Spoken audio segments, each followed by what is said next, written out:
I've just been having an adventure with the plumbing. I've just been fixing a leak, a leak in a radiator. So that's been interesting. And fortunately, I can't believe it, but I have to tell you, I found one spanner, and I went upstairs and I put this spanner on the nut, and it fitted. Just one spanner, that's all I found. And it was the right size. I could believe it. It's a great big spanner. And it was the right size. So it was obviously meant, I mean, you could say that the radiator was meant to leak as well. So it has both sides, whichever way you interpret it. But there you are. So that's great. It was also a lesson to me because my wife said, there's a leak. And I was on the phone to Nick Carroll at the time. And I thought, I said, turn off the central heating. It will be fine. It's just a noise. And I carried on my phone call. And of course, it was leaking. And when I went down, she said, no, it's really leaking. I went downstairs. Yes, the water was pouring through. She was right. So there you are. Anyway, it's not leaking anymore, at least not much, hopefully. So it's nice to be the funny thing was, I was in a different room because I thought it's so cold. If I'm up here in this room, it's a loft space and it's cold. I'd be warmer down there, but it's now got a wet carpet, so I certainly don't want to be down there anymore. So I've come up here to my usual place, and I feel much better up here. It seems the right place. It was always meant to be this way. So, as I say, welcome everyone. And let's do some dedication of offerings and the chanting the 3 refuges and the 5 precepts. Yoso Bhagava Arahant Samma Sambuddho Swakato Yena Bhagavata Dhammo Supatipanno Yasa Bhagavato Savaka Sangho Tammayam Bhagavantang Sadhammang Sasangham Ime Sakkareyatorahang Arupite Abhipujayama Sadhuno Bhante Bhagava Suchira Parinibbutopi Pachima Jatnata Nukam Pamanasa Ime Sakkare Dukkatapanna Karabhute Patiganhatu Amhakam Digaratam Hitaya Sukhaya Arahang Samma Sambuddho Bhagava Buddham Bhagavantam Abhivademi Swakato Bhagavata Dhammo Dhammam Namasami Supatipanno Bhagavato Savaka Sangho Sangham Namami.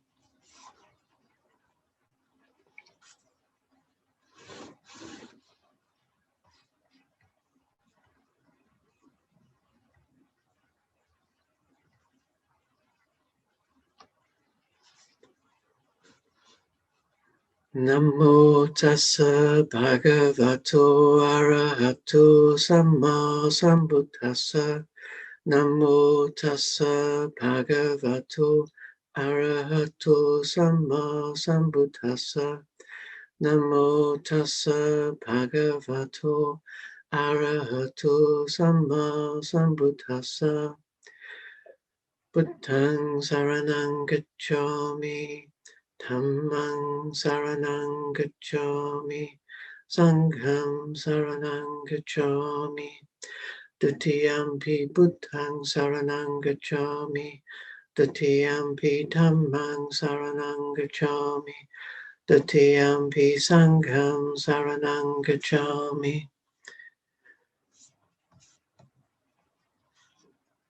Tatiyampi buddhang saranang gacchami. Tatiyampi dhammang saranang gacchami. Tatiyampi sangham saranang gacchami.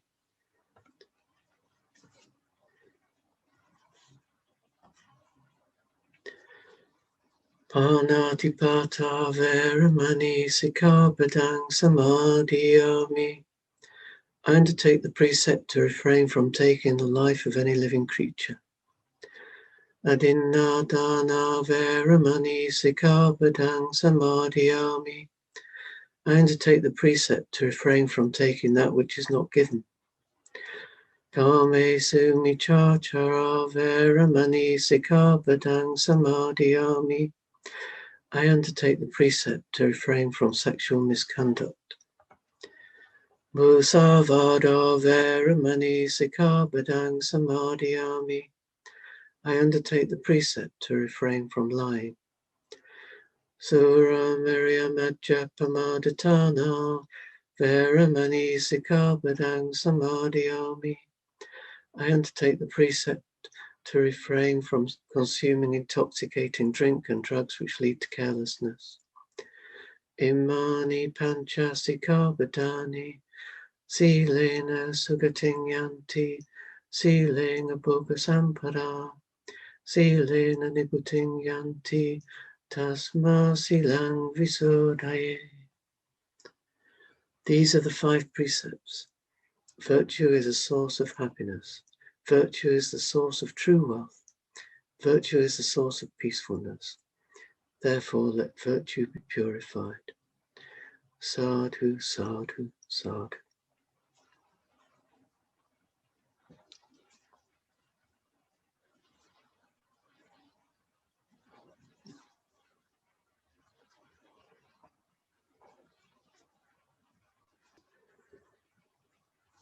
So, if you can establish a comfortable and upright posture,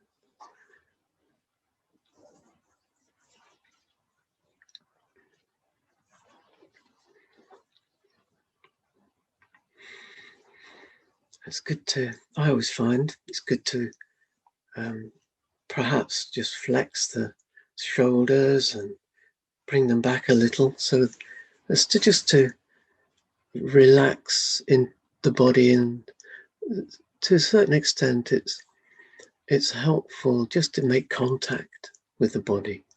To do that can be enough, just to take the head from side to side just a little, just get the sense of the point of balance, to flex the shoulders and to lean forward and back. Leaning forward and back is a way of straightening the spine. When you lean forward, when we lean back again, we can feel that natural arching of the spine at the base of the spine. If you experiment with that, it's very helpful, because those are the muscles at the base of the spine that we use to hold the back upright. Otherwise, we can make the mistake of holding the back up with the shoulders. We can tense the shoulders kind of come around like this, and we're trying to hold the back up with the shoulders, but the back becomes curved like a tortoise shape. If we hold the back up with the base of the spine, that natural curvature of the spine, and we're holding the spine upright, using the muscles at the base of the spine, that supports an upright posture. And it shouldn't create pain, and sort of very often people experience pain in the shoulders when they're meditating. So it avoids that. So it's very helpful. So as you come into the awareness of the body, what's amazing, a mindfulness that we bring into the posture, the sitting posture, in itself is enough to discover how the right posture should be. It's as though the mindfulness itself, just being aware of the posture, is enough. We don't really need to do anything. We don't really need to make the body straight and upright, because that can create tension and stress in the body. The body can find its own natural, upright point of balance through simply bringing our attention into the body through mindfulness itself. The effect of being mindful will sustain an upright posture. And of course, when the posture goes out of balance, when we notice that we're leaning, that mindfulness is what notices. And it's quite natural then to bring the body back up to an upright posture. So bringing our attention into the body through mindfulness is a way of developing an upright, natural point of balance, a relaxed and upright posture.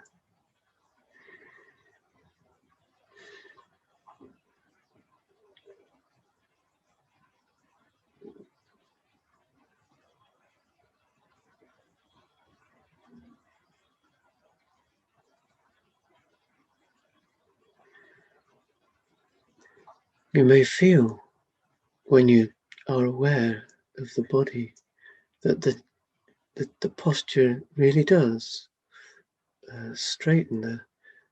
The chin may tuck in a little as the spine straightens. You may get the sense of the head coming back a little.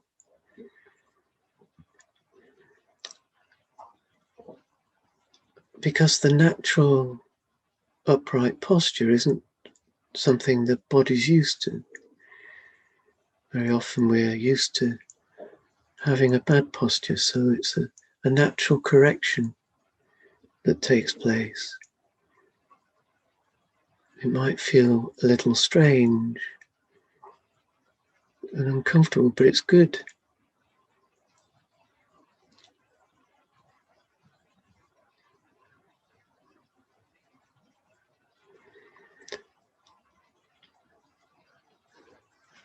It's good to check that the arms are hanging vertically from the shoulders, more or less in the center of the body, at the sides, in the center, because that shows that the shoulders are not too far forward nor too far back. And let the arms rest freely, and the hands to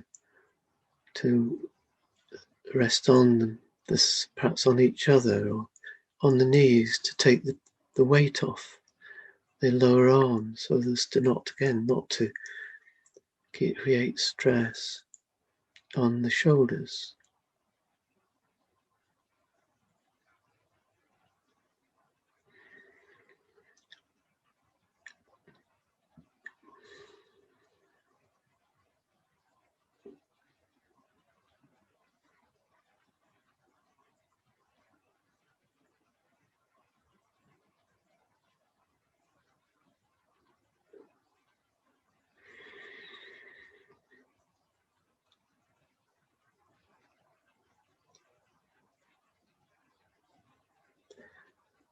It's helpful, I find, to take two or three deep breaths at the beginning of my meditation.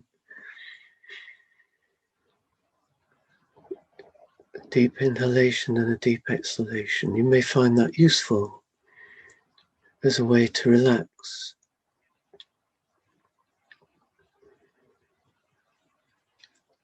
Normally when we pay attention to the breath, we don't interfere, but initially it can be helpful to take a couple of deep breaths.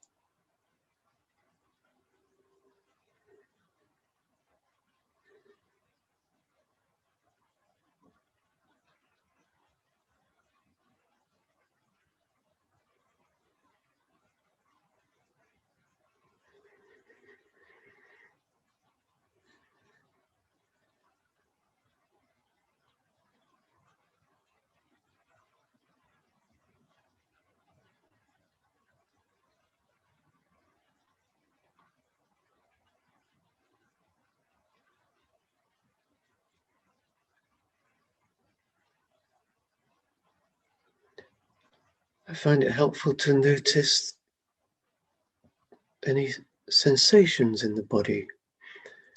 If you wish, you can do a methodical body sweep, or simply it may be, you may prefer just to give a little time to each area of the body that's comes to your attention when you bring your awareness into the body. Any sensations in the head, for example, so kind of in the neck or in the shoulders, in the torso, in the legs, or in the arms. So deliberate awareness of the areas which come to prominence when you pay attention to the experience of sitting. So the sensations of the body are very much a part of the sitting experience. So it's worth spending a little time exploring those sensations. Unconditionally, we're not saying they shouldn't be this way. We're not really interfering with them, but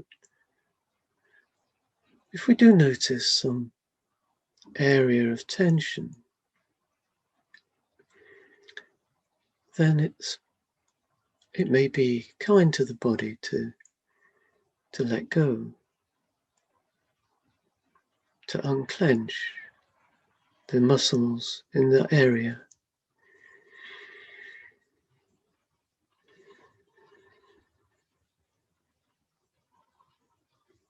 Perhaps to deliberately relax the face, for example. Letting the cheekbones fall, the jaw relax.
You may experience thoughts, and of course, why wouldn't you? The mind's a busy place, and lots and lots of thoughts will come and go.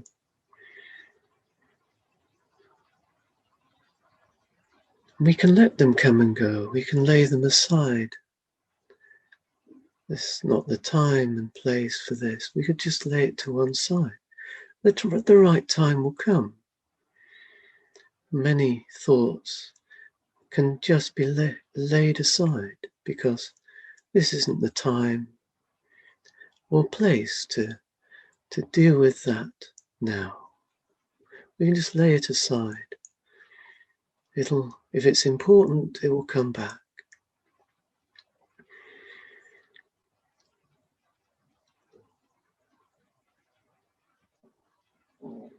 We can be sure it will come back to us if it's something that needs to be dealt with. That's something that we need to fix, but we don't need to fix anything right now.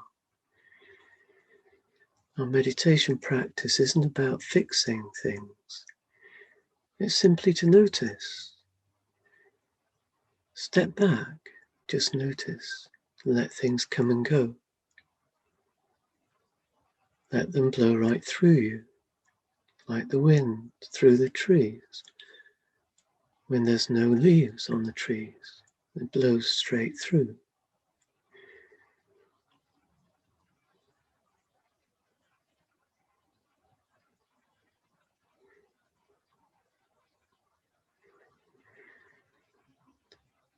And because we don't engage with the thought process, then we quite naturally can notice the breath and the posture, the sensations in the body. It's quite natural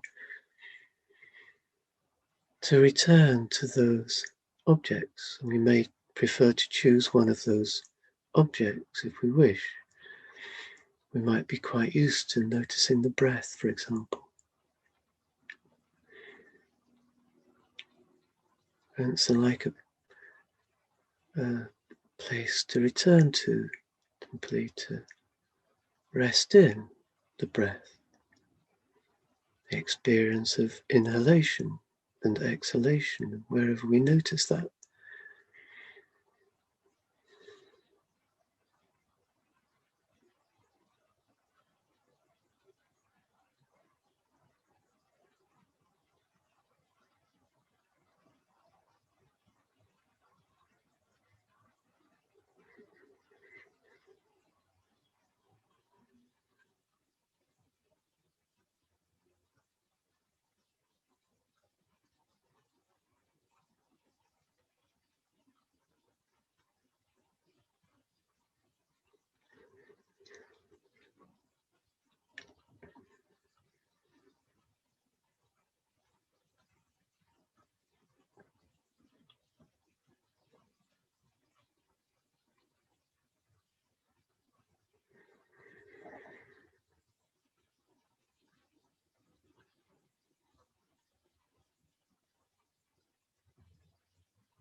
using an object such as the breath to calm the mind, focus on that object, and it's a calming activity.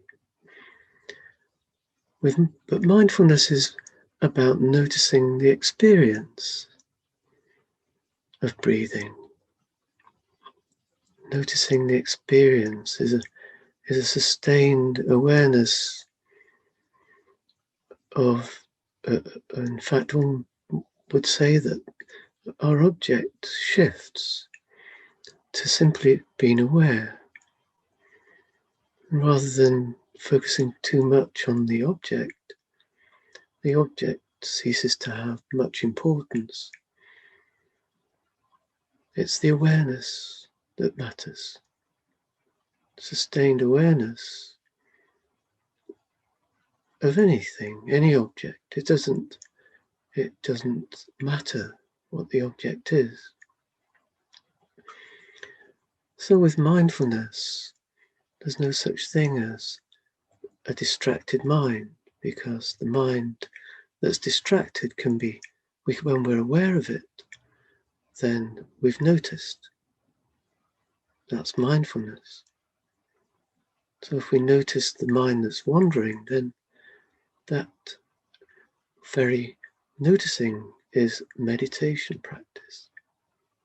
That noticing of the mind that's busy is the experience of having a busy mind. That noticing itself is our meditation practice. Mindfulness is always available. It doesn't depend on any particular object.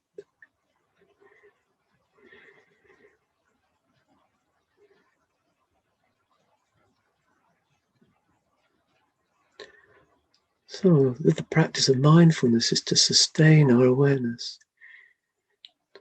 as continuously as we can, without judging. So we're not judging whether or not we are succeeding or failing at this.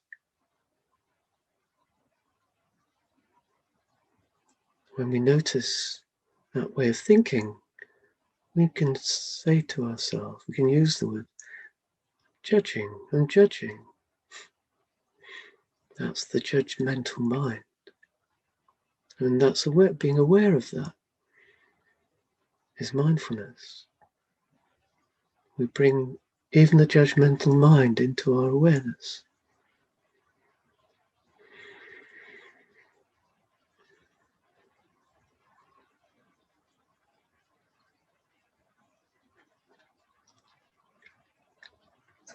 In that way, we don't judge the judging mind. We don't judge anything.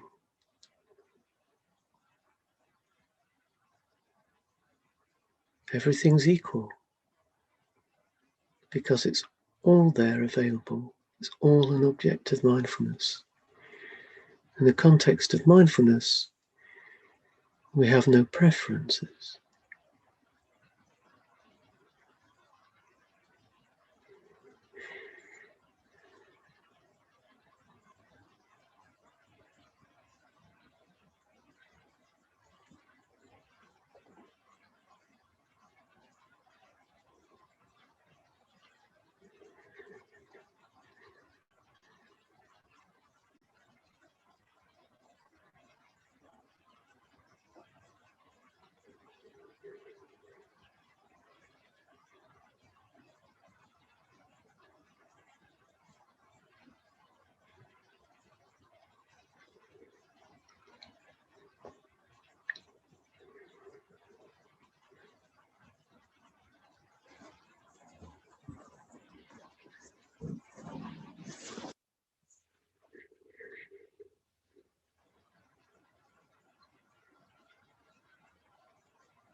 At first we name things. We experience heat, we call it heat. We experience cold and we call it cold. We say we feel warm, we feel cold. But then we let go of the label that we've given our experience. And we go beyond that. We investigate. What is it really?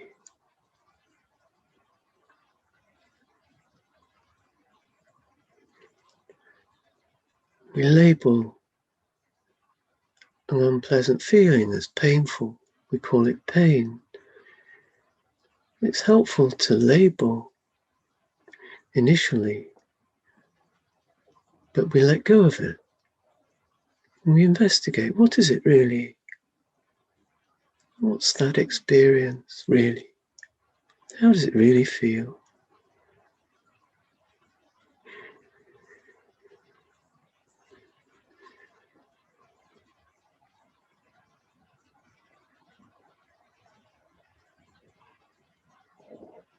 Perhaps we feel averse to something, feel aversion. It's helpful to name it. So, that's the feeling of aversion. And then let it go and just, how does it really feel? What's that feel like? Really? What's the experience like?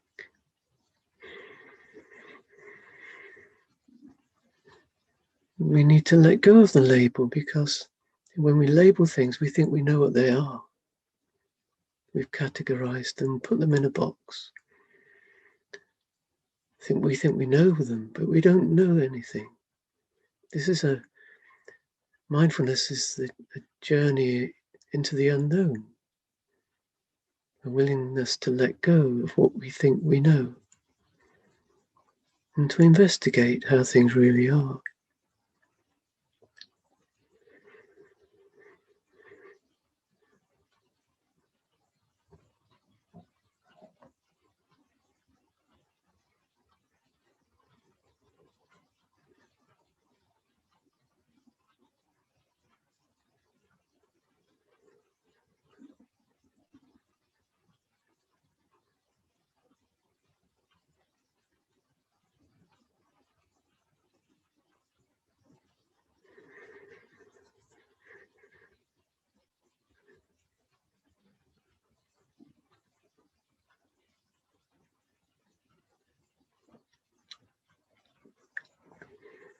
And every time we think we know, we say, "Are you sure?"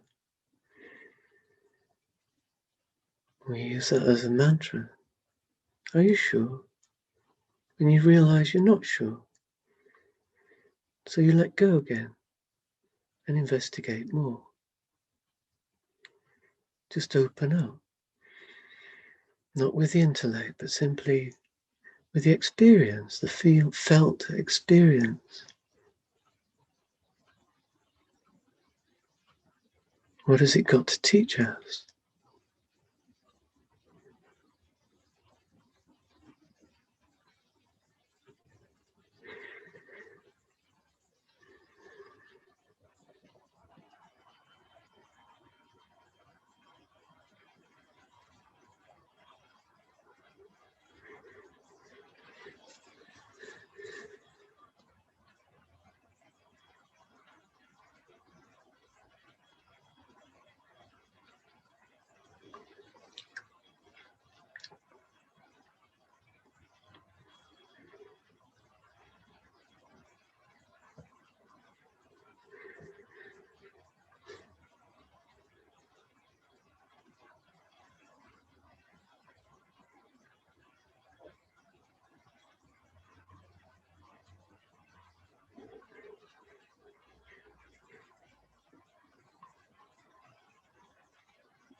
As we let go more, we investigate deeper. We look at where we're coming from. What's the attitude we're bringing to this practice? Am I trying to get something? Trying to get somewhere? Am I looking towards the future? Looking at the past? Can I just let go into the present? Just be with the way things are? Is that possible?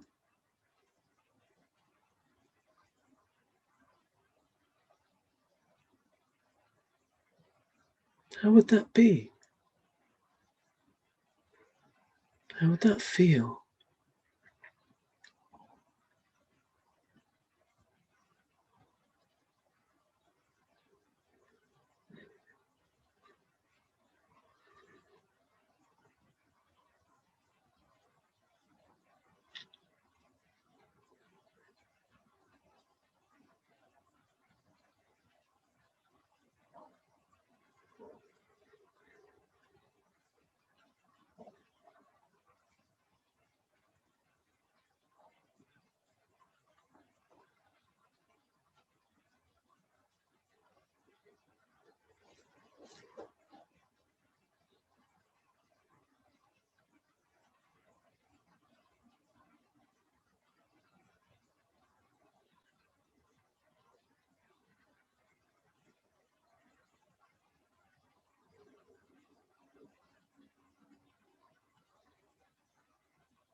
Every time we let go, something dies in us. A little bit of attachment dies in us. It's an experience of dying to the grasping mind.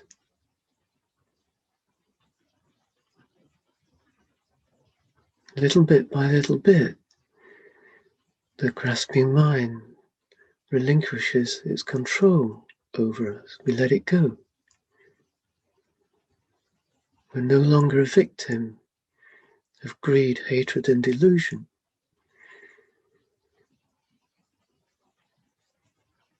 There's a spaciousness in that, a freedom.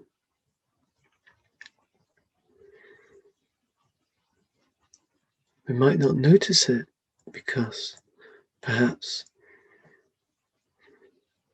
we don't notice the space that follows, but every time we let go, there's a small space of freedom.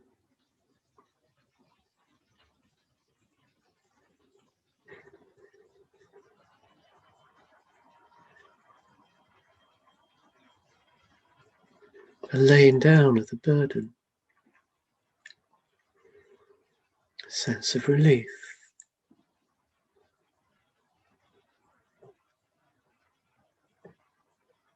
Mindfulness is a very calming activity. Naturally, it leads to a sense of calm, a sense of ease.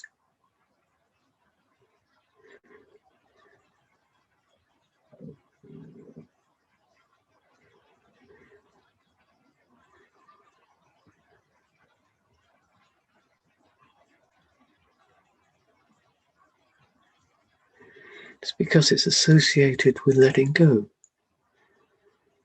If mindfulness doesn't lead to letting go, it's not really working. It's holding on. We're taking hold of an object and crushing it to death. That's not mindfulness. We take hold of an object and we set it free.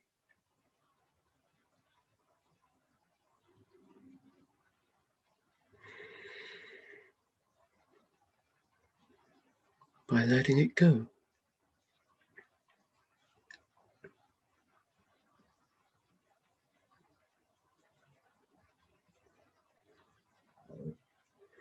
That's how we're always in the present.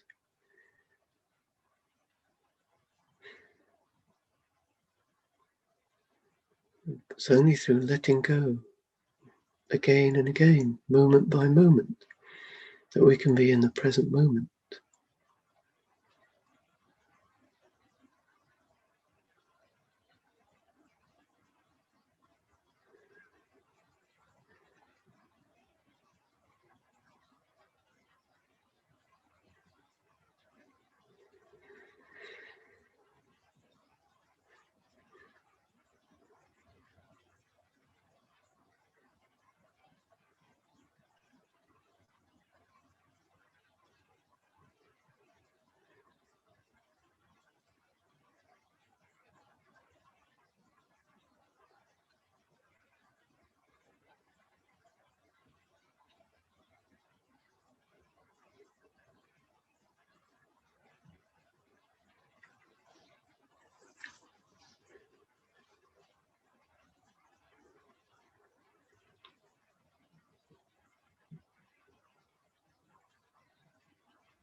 And as we come towards the end of our meditation,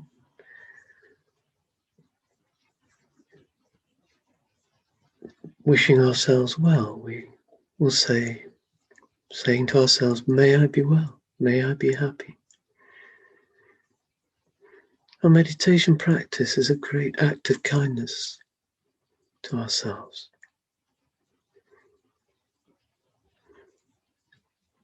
And as we wish ourselves well, we can wish others well. May all beings be well. May all beings be happy.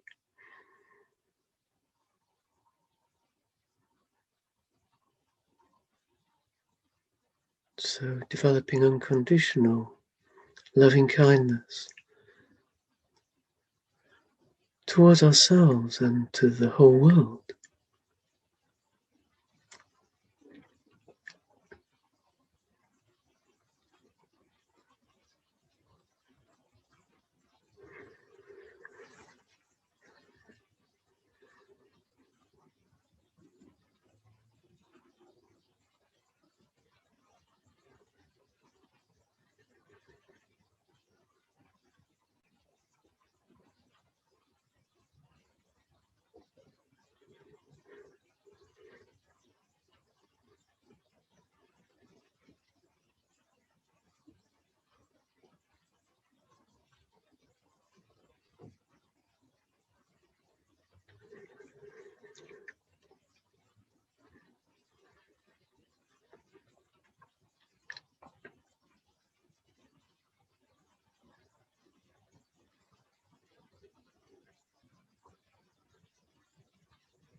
Ding!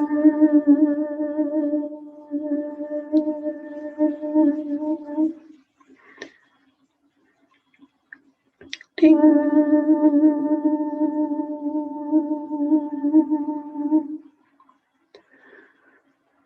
Ding!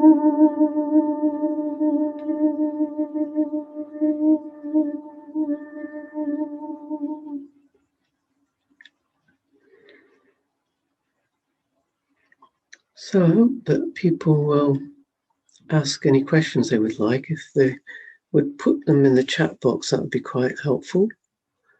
And I will endeavour to answer what questions you have.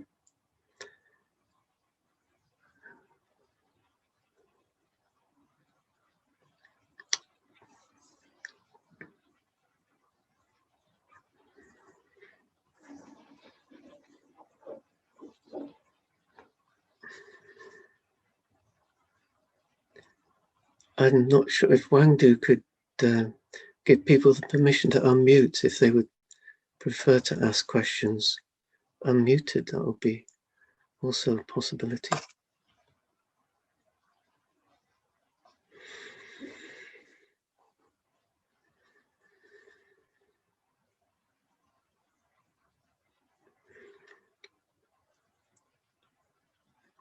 In the meantime,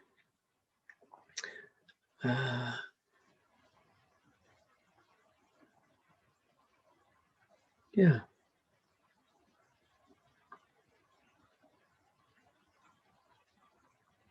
No, I haven't got anything to say. I want you to ask me some questions.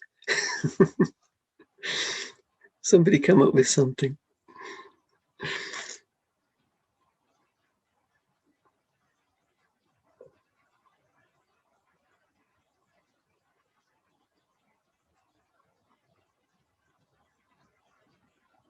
Does anyone have anything to ask me about the bell? I thought the bell was, I've been cultivating my inner bell, and I hope that's okay for you. I realised I listened to the recording of 2 weeks ago, which the Buddhist Society kindly puts on the website, and I realised that my bell was hardly audible, the bell I was using, and it was there were two things that I noticed about last time's that recording. One was the bell was inaudible, and that was through ringing a bell, which obviously it didn't work through Zoom. And the other thing was the sound of gurgling, really loud sound of gurgling, and I realized that that was the sound of the rain, a heavy shower hitting the flat roof above me and then gurgling down the downpipe. And I thought at first, I listened to it for some time, wondering whether I'd had very bad indigestion. And I couldn't remember having bad indigestion. And it went on and on and on. So I thought, that can't be indigestion. Oh, it must be the sound of water trickling off the flat roof going down the side of the house. It sounded really weird. I noticed those are the two really profound things I noticed about my recording of last time. I thought, that's interesting. At least I can improve on the bell.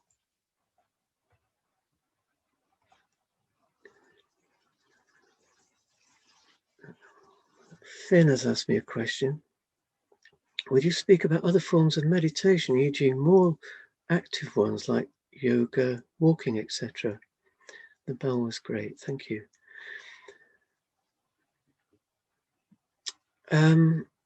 Sitting is just one of the a posture to practice meditation in.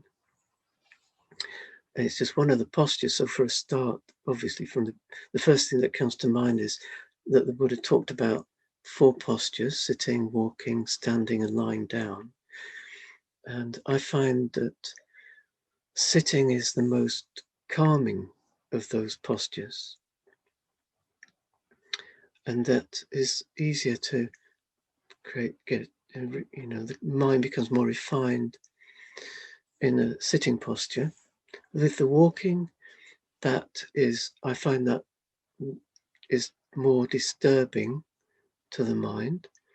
So although I can focus on the walking certain aspects of walking, I find it easier to pay attention to the experience of walking in quite a broad context. I like to, for example, to remember to turn around when I get to the end of a walking path. I said I would create a walking path and then turn around, come back.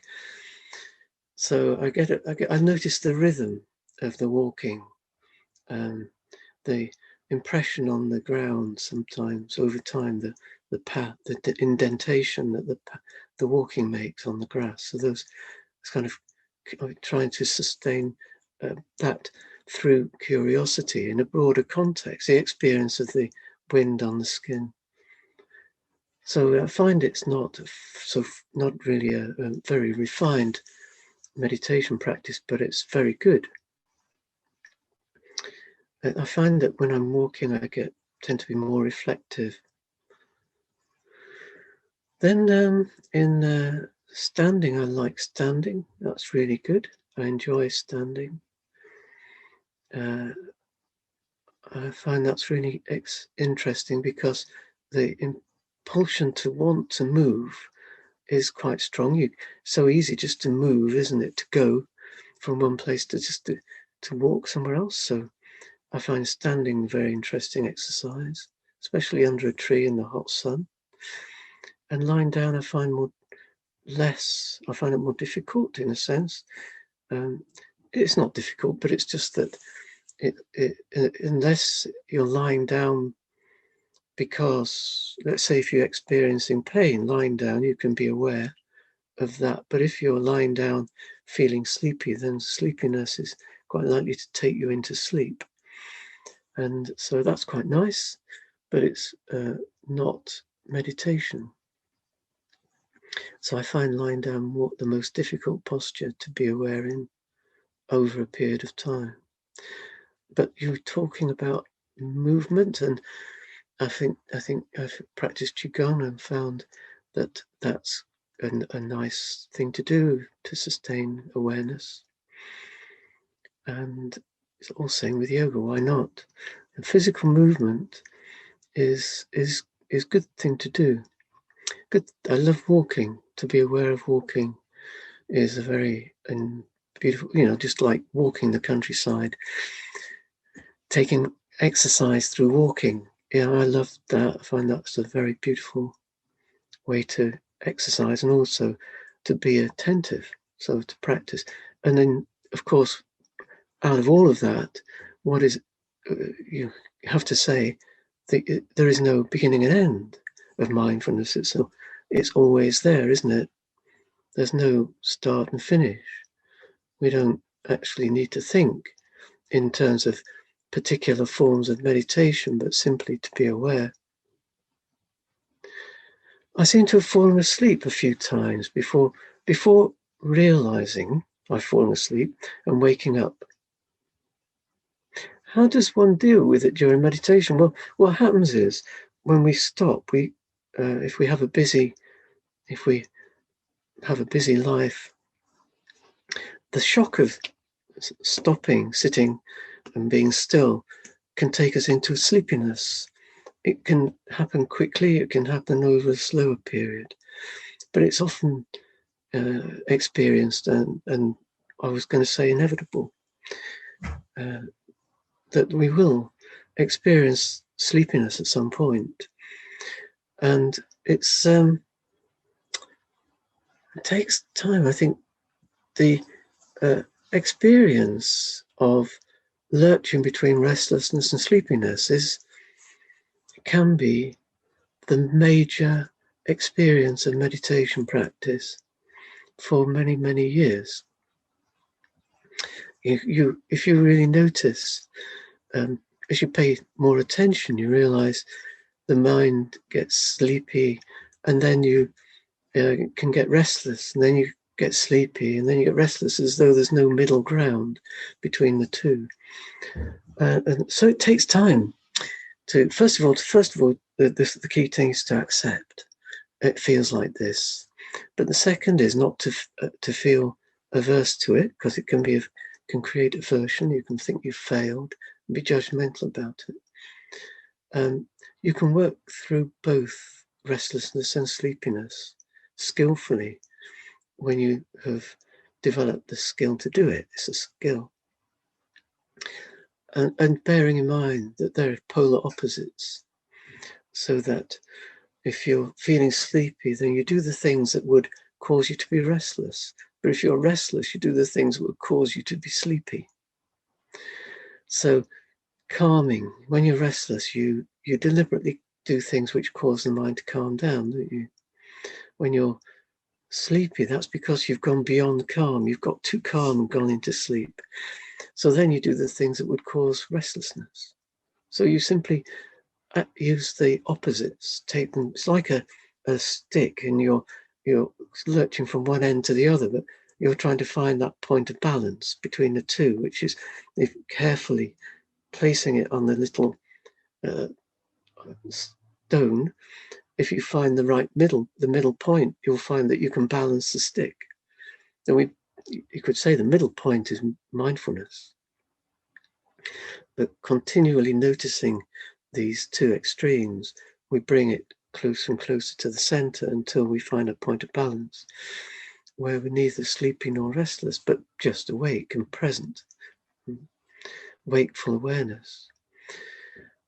So there are just the two, the key things that would cause us to cultivate one or the other. What tools would we use? If you want to be restless, if you want to cultivate restlessness, then you investigate. Because it's quite an engaging activity. The mind's quite engaged when we're investigating. So if you're feeling sleepy, then investigate. Actually what you're experiencing is boredom. You think you're experiencing sleepiness, but no, what you're experiencing is boredom. If you can engage the mind more deliberately in something, something that you can be curious about, paying deliberate attention and investigate that will create energy. And then you'll head off in the direction of restlessness. So you'll be heading out of sleepiness. And so what you would do, if you get very skillful at it, you can really cultivate an interest in sleepiness. What is this? What's happening here? What's the experience of feeling sleepy? So much so that the mind can be quite energized through investigating, which is incredible. But earlier than that, you might cultivate just simply changing your meditation object. Mindfulness of breathing is a very calming object. It's not suitable if you feel sleepy, just stupid. It's the wrong object of meditation, so that the right object would be one that was more engaging. So you would perhaps deliberately engage the mind with loving kindness, cultivating loving kindness, because it's something you have to deliberately do, and it engages the mind, doesn't it? Or you might pay attention to sensations in the body, deliberately going through a body scan, which focuses your attention methodically from the soles of the feet to the top of the head and back down again. It's a deliberate activity, so it's takes you out of sleepiness. But if you're restless, you've now gone to the opposite extreme, then you're feeling restless, then you need to calm down. So that's you can say relax, and sometimes that works, but sometimes it doesn't. Just relax, but you're still restless. It didn't work. You're still feeling restless. So you can take a calming object like the breath, taking a couple of, using deep breaths is quite helpful at first, because when you're restless, taking deep breaths, breathing out deliberately, and then just every time, maybe a breath, breathing out restlessness, just calming the mind, breathing, focusing on the breath. You find that the restlessness will calm down, And you're just eventually, you know, it's a long time.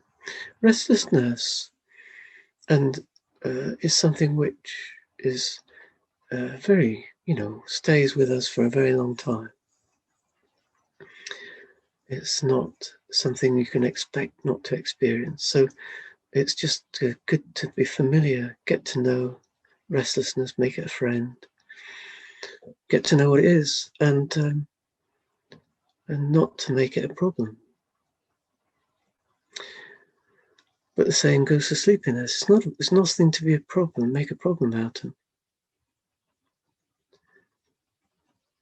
It occurred to me that going to sleep is very similar to letting go. Yeah, that's right. Apart from we don't maintain awareness, in that you can't think yourself to sleep. Is that too crude an analogy? Is awakening the same process, but with awareness? That actually sleepiness is very, very close to the calm state. The calmer and calmer, the calmer you get, the closer you get to sleepiness. It's the skill of being on the edge of sleep, but not going to sleep. Because when the mind and body is completely calm, it's ever so, you know, it's so relaxed, so, you know, so relaxed that it's almost as though there was sleep, but there's not sleep. It's perfectly awake, perfectly aware. But the physical and mental activity is so reduced. It's as though you're almost asleep. You know, it's like sleep, almost like sleep, but it's not sleep. It's perfectly awake and aware, but the mind and the body is so relaxed and peaceful and calm. It's same. It's, you know, we've never although we only know sleep in that state. We don't really know what that state of calm could be. So it's true to say that you know, letting go can take us into sleep, but it's not you know, letting go isn't about, you know, that what follows from letting go, that is a calm, a state of calm, but it can be, what we're cultivating is a sustained awareness. So letting go into sustained awareness rather than letting go into sleepiness. But it's true, the body, the mind becomes calmer and calmer, and it doesn't take us into sleep. That's the amazing thing. But we need to be familiar. We have to be with restlessness and sleepiness. We shouldn't be afraid. If you're resistant to being restless or resistant to being sleepy, then that's fear. You have a fear there, and so you have to be open, willing, and to investigate, and to go right to the edge. Otherwise, you can't turn away. You can't run away from it. You have to allow it in and become familiar with it. Like everything, it's the same with everything in our practice. Whatever we can experience, we have to allow it to come fully, to be fully experienced. Let it be. You can't control. You know, our desire, you know, if you like, with, you know, to control is very strong, and we want to. It's very difficult. Letting go is letting go of control, and the willingness to let go of the, you know, the everything that the mind's telling us. We just no, we don't listen. We just keep on asking, "Are you sure?" No, I'm not sure. Just keep letting go. Otherwise, we try to control. And one of the things we'll try to control is sleepiness. We'll develop aversion to it. We'll think, no, I shouldn't be sleepy. And because that's not what meditation is. And we'll keep pushing and pushing instead of allowing it in. When you can allow things in, and you're no longer fearful. You know, they lose their control. They just come and go. And then you go right through sleepiness.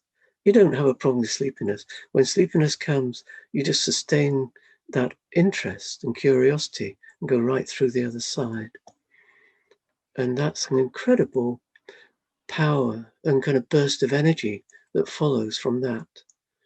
So it's not something to run away from or to be fearful of.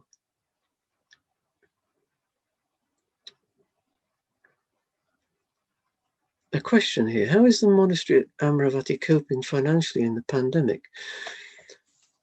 Do we need to be more generous in terms of our support? Well, that's a nice question. I don't know whether you know that I'm the head of finance at the monastery, so I suppose maybe you did. And that's well, the chair of the finance committee, I should say. So that's my position. So I'm aware of the finances at the monastery. Obviously, they are reduced.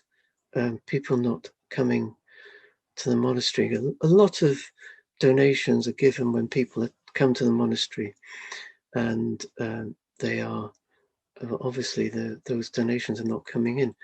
But then people are also being generous and realizing that there is the running costs are just the same. In fact, if anything, providing the proper facilities for social distancing, for example, dealing with possible self-isolating facilities and things like that. You know, they can cost more money. So it's not that it costs less to run. Although in you know, and in fact, even I would say, let's say utilities, the monks are not traveling at the moment, monks and nuns. So there are, throughout the whole period of the pandemic, there's been more heating bills because they've been there. Their rooms have needed to be heated. So if anything, the utilities have cost more, which you'd expect, wouldn't it? But yeah, so it is interesting. So it's worth considering that there is a need, but the monastery isn't making an appeal, and just to and the generosity of people is wonderful to see. So it's not something that I feel I'm not trying to make a pitch, but it's, as you asked me, I'm just letting you know. One of the best ways to contribute and make a donation to the monastery is to set up a standing order, because that's something, it's a kind of reliable source of income that is really beneficial. So something you could think of doing if you'd like to. Sometimes I use Muse. The headband to meditate. Oh, I don't know. It measures your EEG brain waves. Wow. And reminds you gently when your brain gets activated. Wow. I noticed when I started dreaming a bit or sleeping, I see that the brain waves are different. Something between active and calm. Could you comment on that? It doesn't look the same when I sleep. No, I mean, it's amazing, isn't it? I think that in time that we'll all walk around with chips in our brain, and there'll be implants, and we'll just turn on the calm button and we'll relax. And then if we want to wake up, we'll just, you know, we won't bother the alarm clock. We'll just, it'll happen automatically. The brain will be, and we'll wake up wide awake. We'll jump out of bed with alacrity, and we'll say, wow, it's a wonderful day, you know, because it'll all be programmed in there. It's a bit frightening, isn't it? Perhaps I won't be here then. And this is the danger of rebirth. You don't know what you're going to come back to. The world. What are your thoughts on mindfulness practice and the capacity of extending your attention and remembering things in daily life? Well, this is what mindfulness practice is. There isn't any, it doesn't have any meaning if it doesn't extend into daily life. There isn't any difficulty with mindfulness in daily life because mindfulness, as I said, doesn't depend on any particular object, and it's not about focusing. It's about noticing.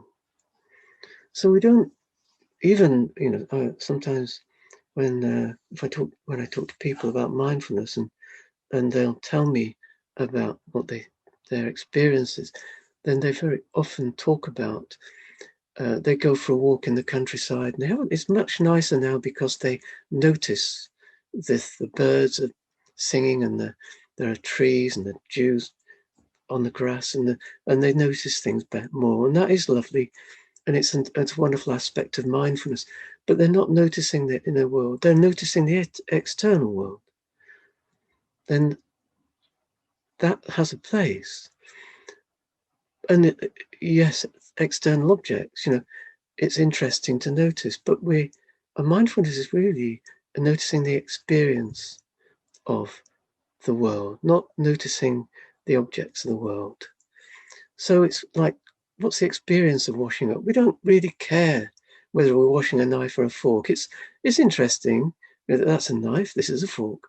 But this is the experience of washing up. What's going on? Where are we coming from? What are we bringing to the washing up? How is it? Are we washing up because we want trying to get it done and over with? What's the rush? What are we doing? Maybe there is some reason to do it quickly. Or maybe, are we trying to do the washing up because we want to get it out of the way so we can do the thing that's next? That's, what's the experience of that? How's that feel? How would it be just to do the washing up? Or are we doing the washing up? Why do we have to do it? Why can't we just be the washing up? Why can't we just be the part? Why can we bring washing up into our world, and let's be a part of the washing. Let's be into the washing up instead of doing it. Let's make it a part of us. Let it be the experience, be fully immersed in the washing up experience. You can experiment with these things. I think it's very limited to imagine that mindfulness is about the external objects that we encounter in life. It's about the experience, how we experience the world.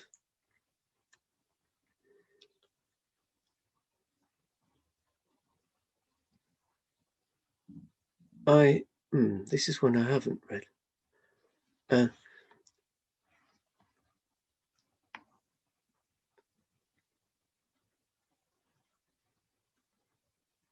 I'm seeking different suggestions in how to know when and if I am actively practicing Dhamma in difficult situations.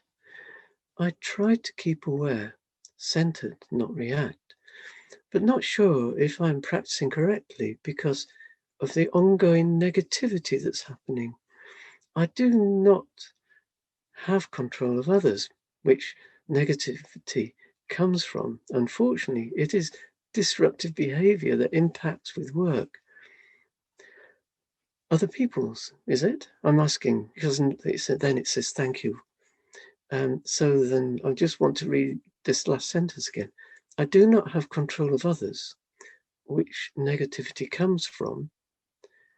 Unfortunately, it is disruptive behavior that impacts with work. I think that means the disruptive behavior of others, because you don't have control of others. So it's the other people's disruptive behavior impacts with work. Well, practice is noticing a resistance, our resistance. So mindfulness has the quality of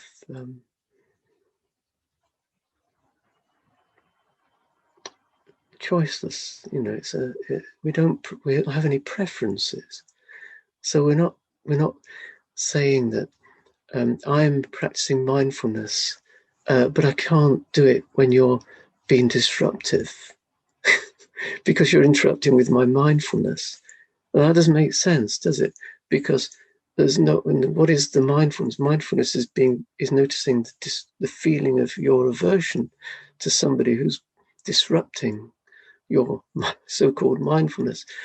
That if you feel that your mindfulness is being disrupted, then you're not really practicing mindfulness, because you're holding on to something. You're some sort of object that you're saying that this is what your mindfulness is about. So if your mindfulness is attached to a silence, and somebody comes and makes a noise, and then you think that they're disrupting your mindfulness, then you just simply then you're just not. Your mindfulness isn't mindfulness. What you're practicing is concentration.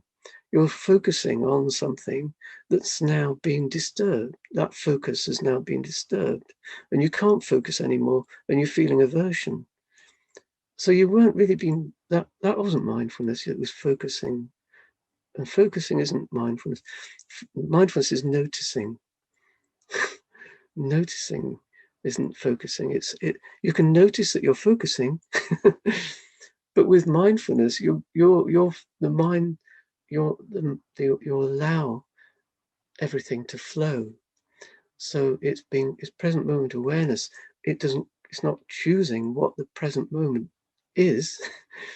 If you're having resistance to other people's disruptive behavior and perhaps potentially impacting on your practice, then your practice isn't about mindfulness. If you really want, if you're practicing mindfulness, then everything is included. And so then you have to bring, how do you include it? You notice your resistance. So you bring your resistance as a object of mindfulness. This person's disrupting. This is brilliant. This is my aversion. This is interesting. Something to investigate, to notice. Let that be your object of mindfulness. You don't. What you're doing then is you're not going out to fix the problem by fixing the external object. You're investigating inwards. You're looking at the problem within. The problem is your resistance. So then you're discovering, of course, there is no problem, because when you're with mindfulness, there is no problem because there's nothing to fix. Your investigation is about why am I creating a problem out of this? Where's that coming from? I've got another question.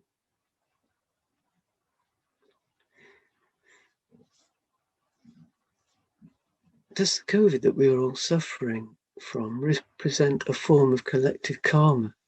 If so, should we expect further pandemics if the condition which led to it, if we led to it, brackets, factory farming of animals, etc., have not changed?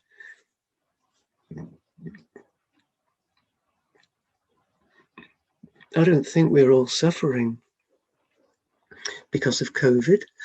And so then that's really quite important. So just to unpick this question, the assumption that we're all suffering isn't true, is it? Even if you're suffering, you're not suffering all the time. You may be suffering some of the time, but not all of the time. But what are you suffering from? What's exactly happening? Are you suffering because your freedom's restricted? You can't do the things you want to do. So you're actually creating suffering out of that, aren't you? Or I don't know what exactly that suffering is. It's not true to say that we're all suffering.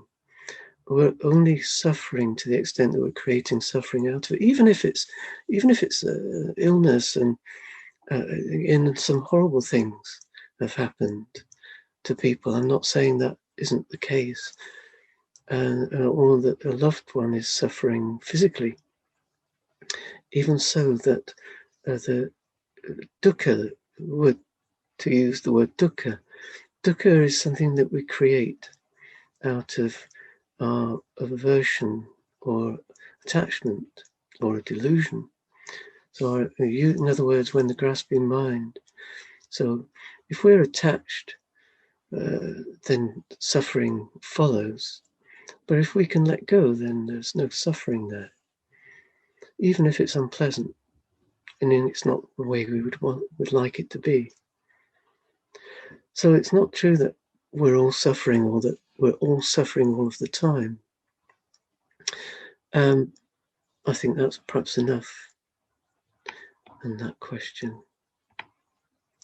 I don't have any, I don't have much to say about collective karma. I don't really think that way. It doesn't occur to me.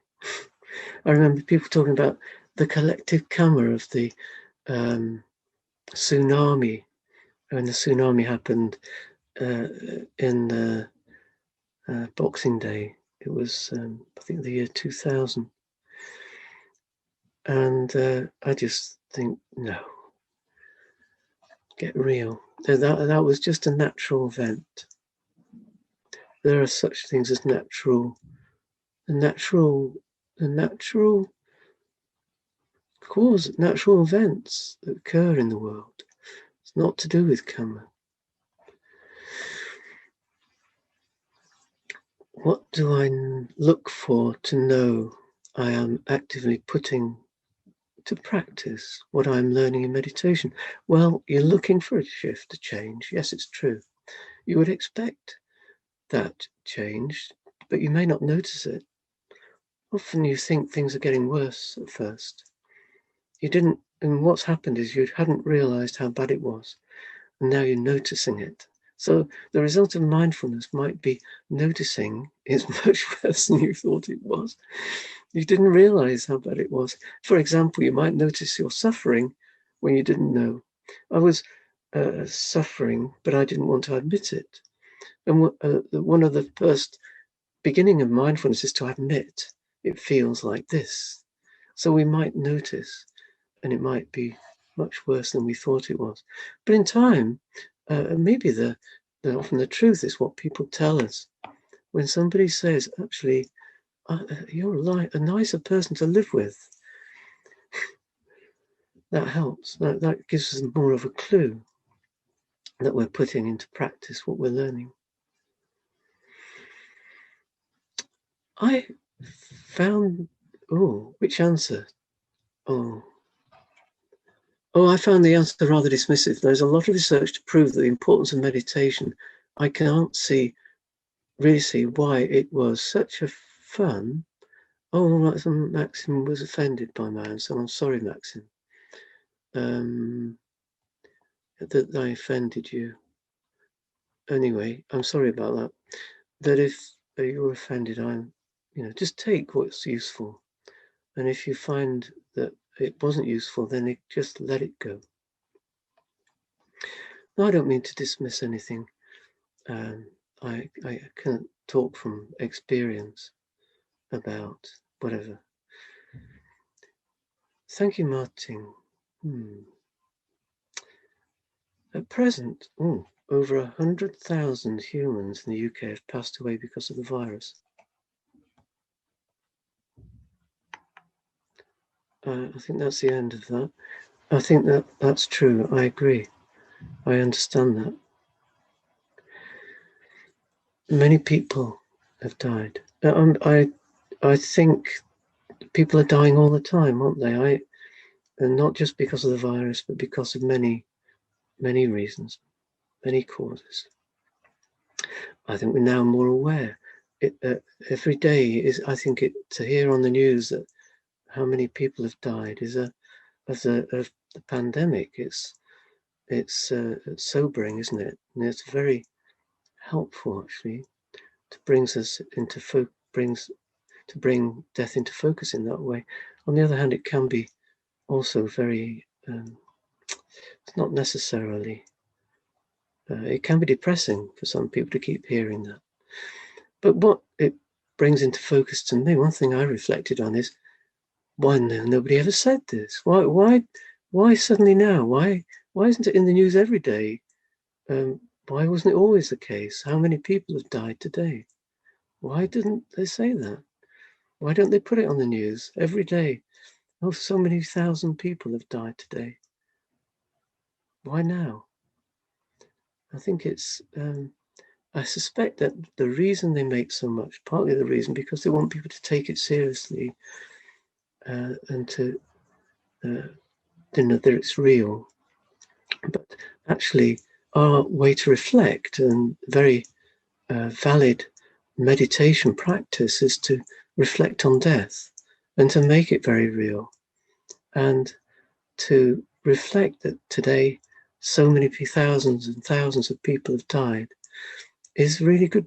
I'd encourage you to practice that way, because it brings it that's a way to really be grateful for the opportunity that we have. It makes me feel like, wow, this is an opportunity to practice.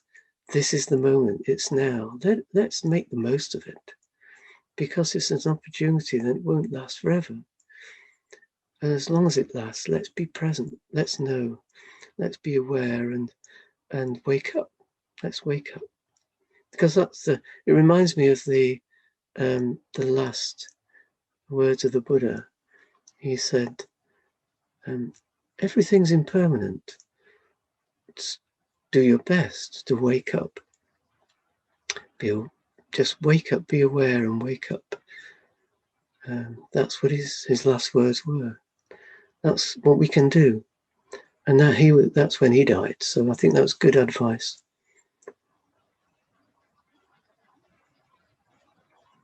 So I think that's a good way of bringing this evening to an end. I would like you to accept and use what's useful and leave aside what isn't. Somebody kindly put a message out to me, which I'll share with you. Who is Pulling the Strings by Ajahn Chah is an excellent primer discussing in depth the Buddha's teaching on karma and how events in life can also be caused not solely by one person's actions, but also by the natural laws of the world. Perhaps the person who asked the kind of question may benefit from reading it. That's right. Do please go to that and listen, because it's very important to understand the Buddha's teachings on causality, and there are many causes, and karma is only one of those. Thank you very much for that. So I would like to thank everyone. I'm going to bring the evening to an end with the closing homage, and thank you very much for coming, and hope it's been of some use.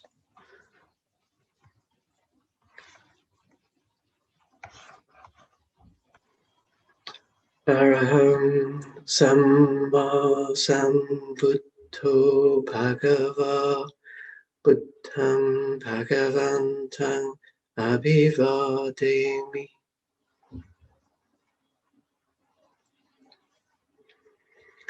Svakato Bhagavata Dhammo Dhamman Namasami.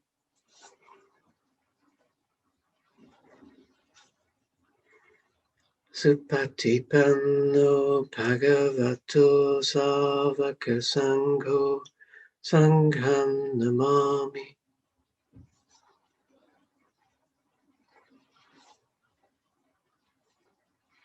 So, goodbye everyone, and thank you for joining.